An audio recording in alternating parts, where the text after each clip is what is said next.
উত্তম পন্থায়। আমরা জানি মুমিনদের অন্যতম একটি বৈশিষ্ট্য হচ্ছে মুমিনরা কখনো অনর্থক কথা বলে না। যেমন আল্লাহ সুবহানাহু ওয়া তাআলা সূরা মুমিনুনের ভিতরে বলছেন ওয়াল্লাযীনা হুম আনিল লাগwi মুরিদুন, যারা মুমিন তারা অনর্থক কাজ থেকে বিরত থাকে।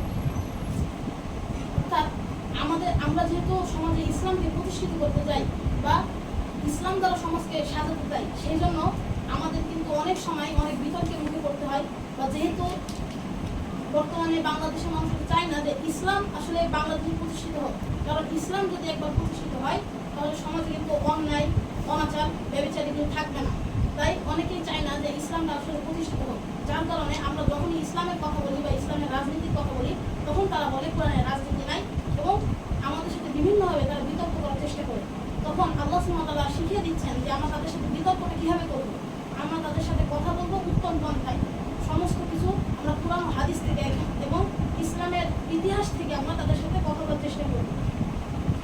আল্লাহ সুবহানাহু ওয়া তাআলা তারপরে বলছেন ইন্না রাব্বাকা হুয়া আ'লামু বিমান যাল্লা আন সাবিলি।